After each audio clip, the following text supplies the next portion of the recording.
ছাদ বাগানে আমাদের সংগ্রহে যত পরিমাণ গাছ থাকে তার থেকে সবচেয়ে সেনসিটিভ একটি গাছ হচ্ছে আম গাছ।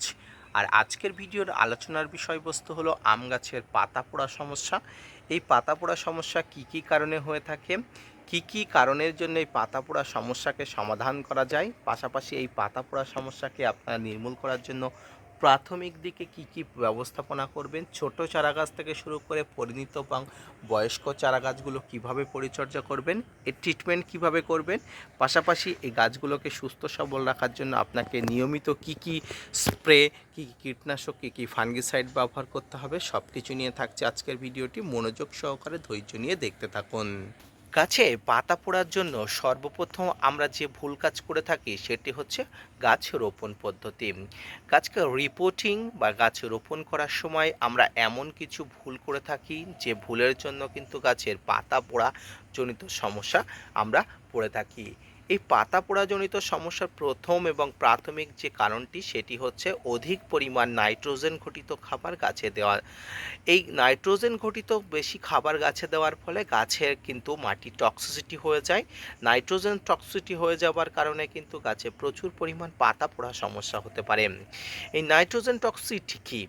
মাটিতে নাইট্রোজেনের আধিক্য বেশি হলে, নাইট্রোজেনের পরিমাণ বেশি হয়ে গেলে সেটি কিন্তু নাইট্রোজেন টক্সিসিটি কাজ করে এবং নাইট্রোজেন টক্সিসিটি হয়ে যাওয়ার কারণে ধীরে ধীরে সেটি গাছের উপর দিকে ওঠে। এর ফলে কিন্তু গাছের এই পাতা পোড়া সমস্যা দেখা যায়।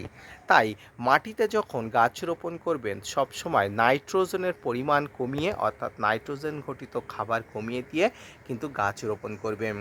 ধীরে ধীরে গাছ বড় হবার সাথে সাথে কিন্তু গাছের নাইট্রোজেনের পরিমাণ বাড়াতে হয়, কিন্তু গাছের পরিমাণ অনুযায়ী নাইট্রোজেন না দিলে, অধিক বেশি দেখা দিলে, নাইট্রোজেনের তা বাড়তি দেখা দিলে আপনারা কিন্তু অবশ্যই গাছের পাতা পোড়াজনিত সমস্যার মধ্যে পড়তে পারেন। তাই মাটিতে নাইট্রোজেন টক্সিসিটি যাতে না হয় সেই জন্য কিন্তু অবশ্যই আপনাকে ভেবে চিন্তে অত্যন্ত মস্তিষ্ক খাটিয়ে কিন্তু গাছ রোপণ করতে হবে। যখন আমরা প্রথম গাছ রোপণ করি মাটিতে পাতা পচা সার, মাটিতে বিভিন্ন কম্পোস্ট সার, মাটিতে বিভিন্ন ধরনের খাবার দিয়ে থাকি, কিন্তু আমরা হিসাব করি না আমরা কত পরিমাণ খাবার দিব। আমরা যদি পাতা পচা সার দিই সেখানে একটা নির্দিষ্ট পরিমাণ নাইট্রোজেন থাকে, আমরা যদি গোবর সার দিই সেখানে একটু নাইট্রোজেন থাকে, আমরা যদি আমরা যদি বিভিন্ন ধরনের কম্পোস্ট দিই সেখানে নাইট্রোজেন থাকে। তো যাবতীয় নাইট্রোজেন সারগুলো একসঙ্গে মিক্সড হয়ে কিন্তু প্রচুর পরিমাণ নাইট্রোজেনের আধিক্য দেখা যায়, যার জন্য কিন্তু গাছের এই ধরনের পাতা পোড়া সমস্যা দেখা যায়, নাইট্রোজেনের টক্সিসিটি হয়ে যায়, যেটি কিন্তু গাছের জন্য ধীরে ধীরে মৃত্যুমুখী পতিত করে। গাছ নাইট্রোজেন টক্সিসিটি হয়ে গেলে কিন্তু ধীরে ধীরে পাতা কিনারা এভাবে বাদামি বর্ণের হয়, এভাবে পড়তে শুরু করে, একটা সময় কিন্তু গাছ মারা যায়। তো ধরুন আপনি মাটিতে নাইট্রোজেন টক্সিসিটি বাড়িয়ে ফেলেছেন, গাছের পাতা পুড়ে গেছে, এখন আপনাকে কি পরিচর্যা করতে হবে? এখন আপনাকে এমন একটি পরিচর্যার করার কথা বলবো যে পরিচর্যাটি আমি করেছি এবং আমি করার ফলে আমার গাছের এই সমস্যাটি একদম ওভারকাম করে গাছে দেখতে পাচ্ছেন। গাছে বর্তমানে কচি পাতা বেরিয়েছে, সুস্থ সবলভাবে, খুব সুন্দরভাবে গাছে কচি পাতা বেরিয়েছে। আশা করি এই সমস্যা থেকে আমার গাছ ওভারকাম করেছে। যে কয়েকটি পাতা পোড়া সমস্যা আছে সেগুলো ওভারকাম করে যাবে খুব দ্রুত। এখন আমি আপনাদের সঙ্গে আলোচনা করব যে আমি মোটামুটি এই পাতা পোড়াজনিত সমস্যাকে আমি কি করে সমস্যা সমাধান করেছি। শুধু কি মাটিতে নাইট্রোজেন টক্সিসিটি হলে পাতা পোড়াজনিত সমস্যা হয়? উত্তর হবে না। অনেক সময় শিকড়ে ফাঙ্গাস ইনফেকশন, বিভিন্ন ভাইরাস ব্যাকটেরিয়ার আক্রমণ, পাশাপাশি এই মাটিতে নাইট্রোজেন টক্সিটির জন্য গাছের শিকড়ে ফাঙ্গাল বিভিন্ন ইনফেকশন হয়ে যায়।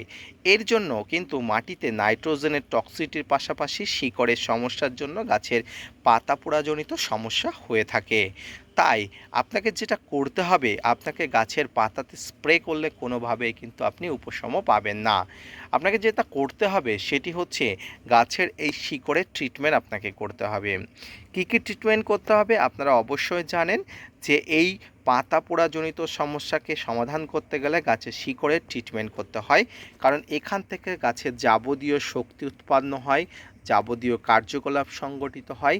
এটাকে যদি আপনি ঠিক করতে পারেন তাহলে কিন্তু সামগ্রিক গাছের কিন্তু সুস্থ সবলভাবে বেড়ে উঠবে। আপনারা প্রথমে যেটা করবেন, প্রথমে এই গাছের গোড়া থেকে কিছুটা পরিমাণ মাটি তুলে নেবেন।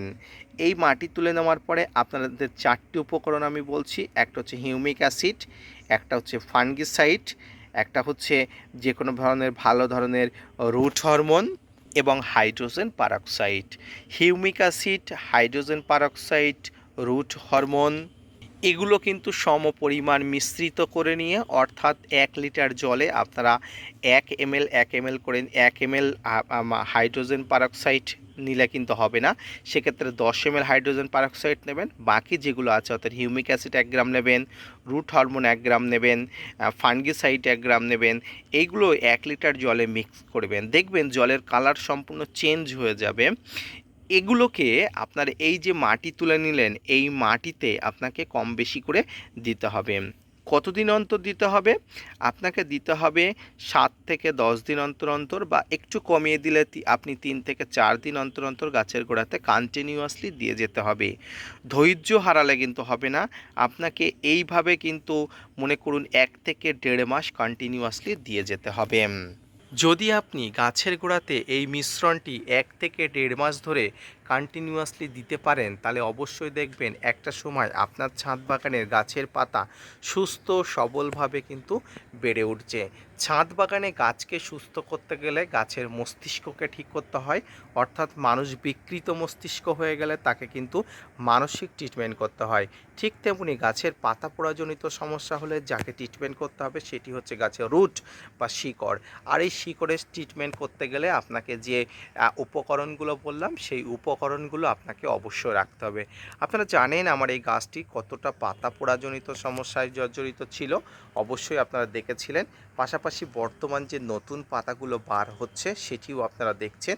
এই নতুন পাতাগুলো কিন্তু কোনো ধরনের কোনো সমস্যা ছাড়াও বেড়ে উঠছে, অর্থাৎ গাছের শারীরিক যে সমস্যাগুলো গাছ কিন্তু ওভারকাম করে ধীরে ধীরে কিন্তু গাছ বড় হয়ে উঠছে। তাই মাটিতে নাইট্রোজেনের টক্সিসিটি যেমন অবশ্যই আপনাকে মেনটেন করতে হবে, পাশাপাশি গাছের শিকড়ের ট্রিটমেন্টও আপনাকে নিয়মিত করে যেতে হবে। তাহলে দেখবেন গাছে যখন রোপণ করবেন, রোপণ করার সময় আপনারা যেমন ভুল করবেন না, একটি ভুল থেকে আপনাদের অনেক ধরনের শিক্ষা হবে, অর্থাৎ একই সঙ্গে অনেক ধরনের নাইট্রোজেন ঘটিত খাবার কিন্তু গাছ রিপোর্টিং বা গাছ রোপণ করার সময় কখনোই দেবেন না। আমরা যারা নতুন ছাদ বাগানি তারা তো কোনোভাবেই দেব না, কারণ আমরা জানি না, আমাদের অভিজ্ঞতা নেই। তাই আমরা সবসময় নর্মাল যে মাটি আছে বাগানের মাটি, আপনি যে অঞ্চলে থাকেন সেই অঞ্চলের মাটি দিয়ে রোপণ করবেন। যারা পুরনো ছাদ বাগানি আছেন তাদেরকে বলবো আপনারা নাইট্রোজেন ঘটিত খাবার, যেমন আমি আপনাদের বলবো 3টি খোল, বিশেষ করে আমি মানে সরিষার খোল, বাদাম খোল এবং নিম খোল, এই 3টি জিনিস আপনারা প্রাথমিক অবস্থায় গাছ থেকে বিরত রাখবেন। এই 3টি জিনিস কিন্তু ছাদ বাগানে গাছের আম গাছের ক্ষেত্রে অনেক হার্মফুল হতে পারে কখনো কখনো, তাই সঠিক মাত্রা না জেনে, প্রয়োগ পদ্ধতি না জেনে কিন্তু ব্যবহার করবেন না। ছাদ বাগানে আম গাছের পাতা পোড়া এবং পাতা পোড়ার উপশম করার সম্পূর্ণ যে পদ্ধতি, এই নিয়ে আজকের যে উপস্থাপনাটি কেমন লাগলো অবশ্যই জানাবেন। পাশাপাশি gardener tips with Kamal YouTube চ্যানেলকে সাপোর্ট করবেন। আজকের ভিডিওটি এই পর্যন্ত, দেখা হচ্ছে পরবর্তীতে নতুন কোনো ভিডিও নিয়ে, নতুন কোনো তথ্য নিয়ে। ততক্ষণ সঙ্গে থাকবেন, ধন্যবাদ।